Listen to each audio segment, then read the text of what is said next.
Hello दोस्तों, आप सभी का हमारे यूट्यूब चैनल डीके पाठशाला में स्वागत है।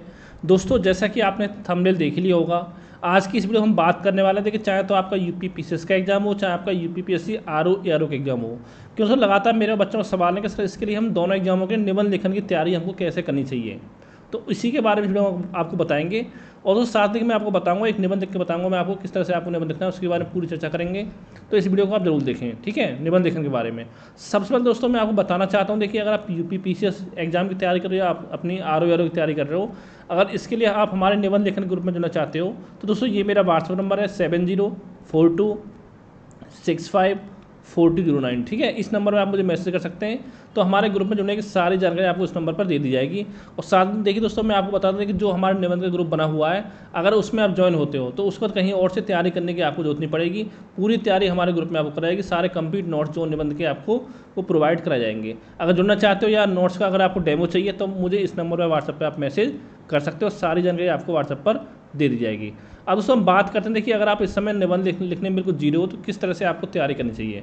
पहले दोस्तों देखिए, सवाल ये उठता है कि बहुत सारे बच्चे सोच रहे हैं कि हम आरओ का एग्जाम हो, प्री एग्जाम हो जाए, या पीसीएस का प्री हो जाए, उसके बाद हम मेंस के लिए निबंध की तैयारी करेंगे। तो दोस्तों फिर आपको इतना समय नहीं मिलेगा कि आपके बच्चे को समय में 3 साढ़े 3 महीने में आपकी निबंध की तैयारी हो पाए। अगर आपको निबंध लिखना है दोस्तों, अभी से आपको मेहनत करनी पड़ेगी। यानी आप जैसे कि आप मान लो आरओ या एग्जाम की तैयारी करो, तो आप कोशिश करिए कि 1 सप्ताह में आपको लगभग 1 निबंध आपको लिखना है। सप्ताह में 1 निबंध, यानी जब तक आपका एग्जाम होगा मेंस का, तो हो सकता है 30-35 निबंध कम से कम आपके तैयार हो जाएंगे, जो कि मेरे हिसाब से आपके एग्जाम के लिए सफिशेंट हैं। यानी अगर आपने 30-35 इंपॉर्टेंट अगर आपने ऐसे या निबंध तैयार कर लिए, तो इतना जरूर है कि हर पार्ट में से एग्जाम में आपको एक एक निबंध कम से कम देखने को मिल ही जाएगा, ठीक है। अब बात आती है हमको तैयारी करनी कैसे है। तो देखिए दोस्तों, सबसे पहला जो काम आपको करना है दोस्तों, वो आपको पढ़ने की जो हैबिट है वो आपकी बनानी पड़ेगी। अगर मान लो एक बार आप निबंध लिखना सीख गए, तो यकीन मानो कि सबसे ज़्यादा जो मज़ा आपको आएगा वो आपको निबंध लिखने में आएगा, ठीक है। पढ़ने की हैबिट दोस्तों कैसे बनाएं, जैसे कि आपका हम बात करते हैं न्यूज़पेपर की, कि एक तो डेली आपको न्यूज़पेपर पढ़ना चाहिए। अब दोस्तों ऐसा नहीं कि न्यूज़पेपर आपका 22 पेजों का आता है तो उसमें पूरा न्यूज़पेपर पढ़ रहे हो आप, तो वहाँ पर दोस्तों जो आपके लिए इंपॉर्टेंट होता है वो आपके लगभग 2 पेज होते हैं, जो कि आपके संपादकीय पेज होते हैं, संपादकीय, वो आपको पढ़ने चाहिए।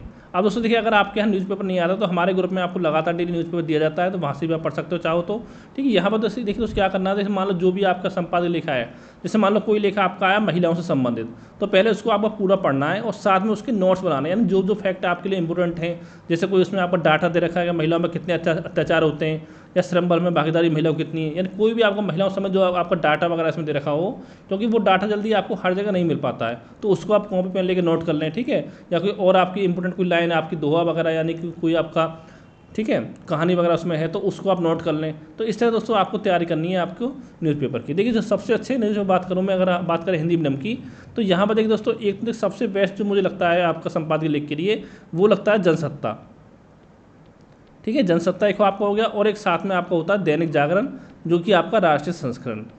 ये 2 न्यूज़पेपर आपकी सही हैं अगर आपको हिंदी न्यूज़पेपर पढ़ते हो।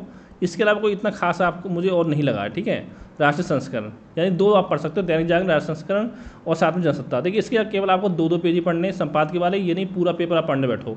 अगर पूरा पढ़ोगे तो 2-3 घंटे से कम में आप टाइम में नहीं पढ़ पाओगे, ठीक है। पहली चीज़ दोस्तों आपकी ये हो गई।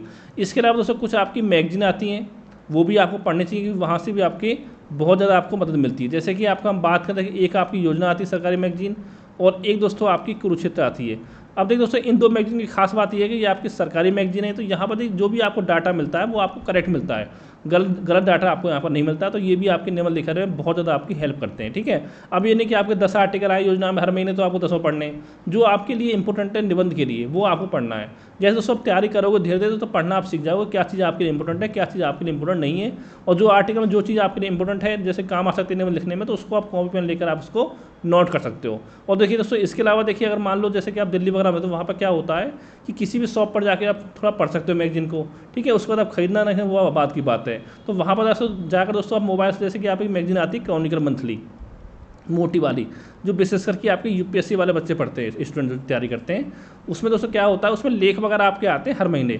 उसको आप जाके पढ़ लीजिए पहले खड़े होकर। अगर लगता है कोई लेख आपका बढ़िया है तो उसकी आप फोटो खींच लें, ठीक है, या उसकी फोटो कॉपी भी आपको मिल जाती है लेख वगैरह की, तो जो आपकी इंपॉर्टेंट है, क्रॉनिकल हो गई, और भी कई मैगजीन आपकी आती हैं जहाँ पर लेख वगैरह आपके आते हैं, तो वो भी आप वहाँ से भी आप इनको देख सकते हो, ठीक है। मेन बात दोस्तों ये है कि आपको पढ़ने की हैबिट आपको बनानी पड़ेगी। ये आपको इतना हो गया। इसके अलावा दोस्तों, जैसे कि आप कुछ आपके टॉपर्स हैं, चाहे यूपीएससी टॉपर्स हो, चाहे यूपी पीसीएस टॉपर्स हो, उनकी आप कॉपी देख सकते हो, ठीक है, वहाँ से आपको पता चल जाएगा किस तरह से आपको प्रस्तावना लिखना है, किस तरह से आपको मुख्य भाग लिखना है निबंध का, किस तरह से आपको निष्कर्ष लिखना है। और दोस्तों साथ में एक चीज़ आपको याद रखनी है, जब आप निबंध लिखो तो आपको शब्द सीमा को आपको ध्यान रखना है। जैसे कि अगर हम बात करें आरओ में, तो जो आपका निबंध 600 शब्द लिखना पड़ता है। ये नहीं कि 600 जगह पर आप 1000 शब्दों लिख रहे हो, यानी आप कोशिश करिए 600 शब्दों में जो भी आपके जितने भी आपके आयाम हैं निबंध के, वो सारे आपके इसमें कवर हो जाएं, जो भी आपको आपके इंपॉर्टेंट है, ठीक है। और इसके बाद दोस्तों कुछ बुक्स भी आपकी आती हैं, लेकिन दोस्तों मुझे नहीं लगता है इस समय मार्केट में कोई अच्छी बुक है, क्योंकि मैंने कुछ बुक देखी थी, कुछ बुक्स तो आपकी ऐसी हैं जो केवल आपका यूपीएससी के लिए हैं। और आपने देखा होगा यूपीएससी और पीसीएस में बहुत ज़्यादा जमीन आसमान फ़र्क है। जो आपका निबंध इसमें आता है यूपीएससी में अलग आता है आपका, पीसीएस में आपके निबंध अलग आते हैं, ठीक है। और कुछ मैगजीन जैसे कि आपका घटना चक्र आपकी बुक आती है, परीक्षा मंथन की आती है, लेकिन वो इतनी खास उसमें डाटा आपका नहीं दे रखा होता है, ठीक है। यानी कि इतने उस लेवल की नहीं दे रखी है आपकी निबंध उसमें कि जैसे कि आपके एग्जाम में अच्छे मार्क्स आपको मिल पाएँ, ठीक है। थोड़ा बहुत चाहो देख सकते हो। और देखिए इसके बाद देखिए मैं बताऊँगा आपको निबंध कैसे लिखना है। जैसे मैं बताऊँगा इस वीडियो में, जैसे आपका टॉपिक हो गया, जैसे मैंने जो आपका टॉपिक ग्रुप में प्रोवाइड ऑलरेडी करा दिया है कि जलवायु परिवर्तन का वैश्विक प्रभाव। अगर आपको इस टॉपिक पर निबंध लिखना हो तो कैसे आप लिखोगे, जलवायु परिवर्तन का वैश्विक प्रभाव।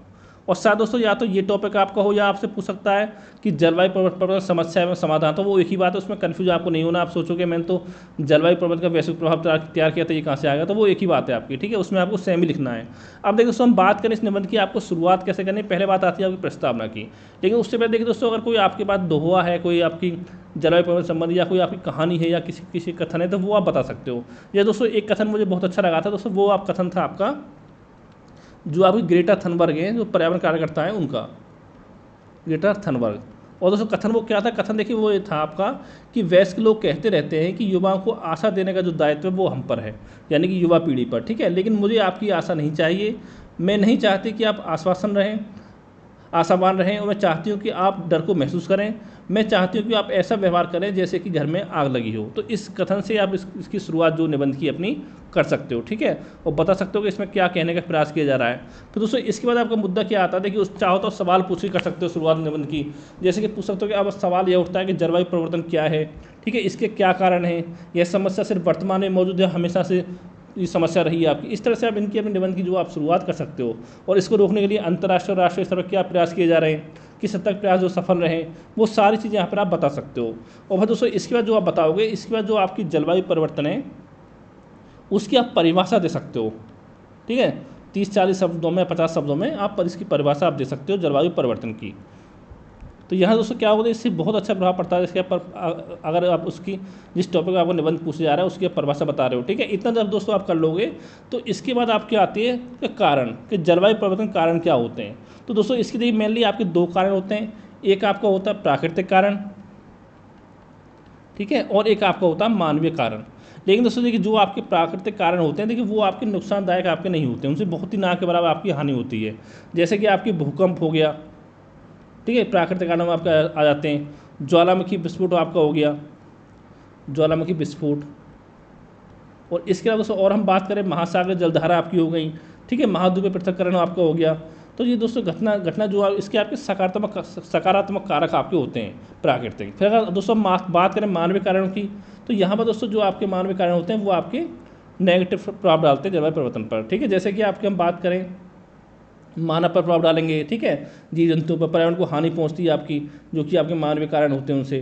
जैसे कि दोस्तों मानवीय कारण में हम बात करें, जैसे कि आपका वनोन्मूलन हो गया आपका, ठीक है, और आपका औद्योगिकरण, शहरीकरण आपका हो गया, औद्योगिकरण, शहरीकरण, ठीक है, ग्रीन हाउस गैसें आपकी हो गई। तो दोस्तों ये आपके होते हैं मानवीय कारण जलवायु परिवर्तन के, ग्रीन हाउस गैसें। तो ये आप बता सकते हो एक दो पैराग्राफ में, ठीक है। एक में बता सकते हो आप प्राकृतिक कारण, एक में आपका मानवीय कारण, या दोनों को एक में कंबाइन कर सकते हो अगर 50-60 शब्द आपके हो रहे हैं तो, ठीक है। इतना कारण दोस्तों आपको हो गया। अब दोस्तों अब बात करते हैं जो कारण आपने बताए, तो इन कारणों से जो आपके वैश्विक जो प्रभाव पड़ते हैं वो क्या पड़ते हैं, उसके बारे में बता सकते हो प्रभाव इस पर क्या पड़ेंगे। जैसे कि दोस्तों हम बात करें प्रभावों की, अगर बात की जाए तो मौसम के मिजाज में बदलाव आपको हो सकता है जलवायु परिवर्तन से, ठीक है, मौसम के मिजाज में बदलाव। जैसे दोस्तों आपने देखा होगा बहुत जगह क्या होता है, कहीं तो गर्मी ज़्यादा पड़ती है, कहीं आपकी सर्दी ज़्यादा पड़ती है, कहीं बारिश का ज़्यादा होती है, कहीं सूखा ज़्यादा पड़ता है। तो दोस्तों ये सब आपका जलवायु परिवर्तन का आपका कारण है। ठीक है, जैसे कि हम बात करें आपके भारत के पूर्वोत्तर राज्यों में बात करें, पहाड़ी दक्षिण क्षेत्र में बात करें, तो वहाँ पर वर्षा ज़्यादा होती है, जैसे बादल फट जाते हैं। ठीक है, और वहाँ बाढ़ भी पड़ जाती है। और अगर हम बात करें मैदानी क्षेत्रों की, तो वहाँ पर सूखा ज़्यादा पड़ती है, वहाँ बारिश जो होती है ना के बराबर होती है। तो ये आपका प्रभाव एक हो गया। उसके अलावा दोस्तों दूसरा हम बात करें, तापमान में वृद्धि आपकी इससे होती है, तापमान में वृद्धि। ठीक है, इसके बारे में बता सकते हो। और दोस्तों एक जो प्रभाव पड़ता है वो आपका हो गया, समुद्र जल स्तर में वृद्धि आपकी होती है। तो ये सब दोस्तों यहाँ पर आपको थोड़ा डिटेल में आपको बताना है, लेकिन इतना डिटेल में नहीं, आपको ऐसे बताना है जो सामने वाला आपकी बात समझ जाए, और साथ में जो आपकी वर्ड लिमिट है वो भी आपकी मेंटेन रहे। ठीक है, समुद्र जल स्तर में वृद्धि आपकी हो गई, और साथ ही इससे आपकी कृषि जो पोषक तत्व है उसमें भी आपकी कमी हो जाती है, कृषि पोषक तत्वों में कमी, ये भी आपकी होती है जलवायु परिवर्तन से। ठीक है, ये आपका 4 पॉइंट आपके हो गए। ठीक है, प्रभाव में। और इसके अलावा हम और बात करें तो यहाँ पर दोस्तों आपका कि पारिस्थितिक तंत्र आपका हो गया, पारिस्थितिक तंत्र एवं जैव विविधता को संकट, ये भी आपका उससे होता है, जैव विविधता को संकट, ये आपके प्रभाव हो गए। और हम बात करें इसके अलावा और प्रभाव की, अगर बात की जाए तो आपकी उद्योग, व्यापार एवं अर्थव्यवस्था को आपकी हानि होती है, व्यापार एवं आपकी अर्थव्यवस्था को हानि। अब दोस्तों इसके बहुत कारण है, जरूर नहीं कि सारे कारण आप बताओ, 5 से बता सकते हो, क्योंकि जो आपकी वर्ड लिमिट है वो उसका भी आपको ध्यान रखना है। ठीक है, और साथ में इससे देखिए मानव स्वास्थ्य पर प्रभाव पड़ता है, नेगेटिव आपका मानव स्वास्थ्य पर प्रभाव पड़ता है, ये भी आप बता सकते हो। ठीक है, ये आपका 7वां कारण हो गया। और इसके अलावा दोस्तों अगर हम और बात करें, आपका गरीबी और विस्थापन पर प्रभाव पड़ता है इसका, गरीबी और विस्थापन।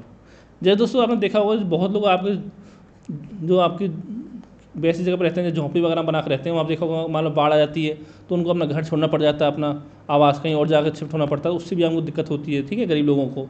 और दोस्तों इतना आप बता दो प्रभाव, तो इसके बाद क्या करना है, इसके बाद बताना है आपको कि इसके आपके मतलब अंतर्राष्ट्रीय और राष्ट्रीय स्तर पर क्या इस जलवायु परिवर्तन से निपटने के लिए आपके क्या प्रयास किए जा रहे हैं। पहले आप बताओगे अंतर्राष्ट्रीय स्तर पर, और फिर दोस्तों बताओगे आप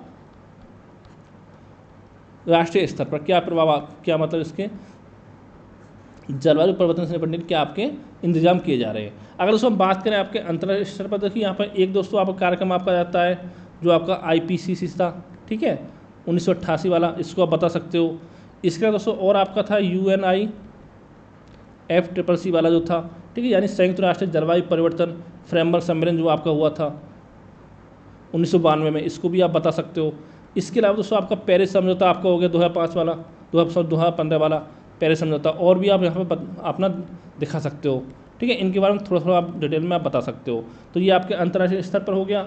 ठीक है, और अगर हम बात करें आपका भारत के स्तर पर, भारत ने क्या क्या इसके लिए प्रभाव किए, इंतजाम किए दोस्तों, इसमें देखिए देखा होगा आपने कि राष्ट्रीय जल मिशन आपका हो गया, राष्ट्रीय जल मिशन। ठीक है, राष्ट्रीय सौर मिशन। अब दोस्तों देखिए आपको याद होगा जलवायु परिवर्तन जो आपका राष्ट्रीय कार्य योजना थी, वो पता ही होगा आपको 2008 वाली राष्ट्रीय कार्य योजना, जिसमें कि आपके 8 समझौते थे, उसके बारे में बता सकते हो 2008, तो उसमें क्या क्या आपके इंतजाम किए गए हैं। ठीक है, इसके अलावा दोस्तों और अगर हम बात करें इसके अलावा अंतर्राष्ट्रीय सौर गठबंधन आपका हो गया, इसके बारे में आप बता सकते हो, अंतर्राष्ट्रीय सौर गठबंधन।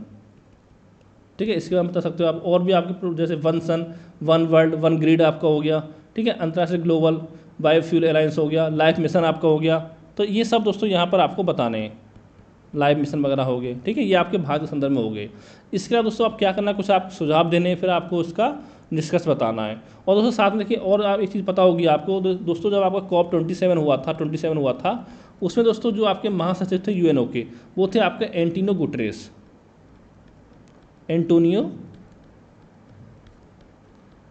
गुटरेस। ठीक है, उन्होंने दोस्तों एक बात कही थी आपकी, वो कहा था कि धरती का हर कोना जलवायु परिवर्तन की मार झेल रहा है, फिर भी जलवायु परिवर्तन की रोकथाम के लिए होने वाले सम्मेलन मामूली प्रकृति तक ही सीमित हैं। आदि मानवता बाढ़, सूखे, दावानल और प्रचंड तूफान की गिरफ्त में है, फिर भी हम जैव ईंधन फूकने की लत पाले हुए हैं। हमारे पास केवल 2 ही विकल्प हैं, एक सामूहिक प्रयास और दूसरा सामूहिक आत्महत्या। तो इस कथन को भी इसमें आप यहाँ पर बता सकते हो, ठीक है। क्योंकि इससे दोस्तों अच्छे नंबर मिलते हैं अगर आप कथन बताते हो, लेकिन इसको याद करना थोड़ा इतना आसान नहीं होगा। अगर कम से कम 4-5 बार इसको पढ़ोगे तभी जाकर इसकी कथन जो आपको याद होगा। और लास्ट में बता सकते हो जैसे राष्ट्रीय और अंतर्राष्ट्रीय जो प्रयास किए जा रहे हैं वो आपके सफिशिएंट नहीं है, वो आपके ज़मीनी स्तर पर प्रयास होने चाहिए, ठीक है। तो ये सब चीज़ें आप यहाँ पर आप दर्शा सकते हो। इस तरह से आप निबंध अपना लिख सकते हो। लेकिन उसमें मैं बार बार देखिए आप एक चीज़ बोल रहा हूँ, देखिए अगर मान लो आप तैयारी करो पीसीएस की, तो वहाँ पर क्या होता है कि जो निबंध होता है वो आपको लगभग 700 शब्दों में लिखना होता है, और जो आपका आर एग्जाम होता है वो लिखना होता है आपको 600 शब्दों में। तो दोस्तों इतना देखिए आप कर सकते हो निबंध को कि आपके 10 से 15% अगर आपके शब्द ज़्यादा हो रहे हैं या कम हो रहे हैं तो उससे इतना फर्क आपको नहीं पड़ेगा। तो ये नहीं कि आप लिखो 700 शब्दों का तो शब्द आपके बनने 500 ही या फिर 1000 बनने, तो उससे आपको दिक्कत हो जाएगी, ठीक है। इस तरह से आप ध्यान देना है। और साथ दोस्तों मैं बताना चाहूँगा, देखिए अगर आप हमारे निबंध ग्रुप में जुड़ना चाहते हो तो मुझे व्हाट्सएप पर मैसेज कर सकते हो। मैंने पहले ही बताया था कि हमारे ग्रुप में आपको कंप्लीट तैयारी कराई जाएगी और साथ में आपकी कॉपी आपकी चेक की जाएंगी निबंध लेखन की, ठीक है। ये मेरा व्हाट्सएप नंबर है 7042654209। Thank you for watching.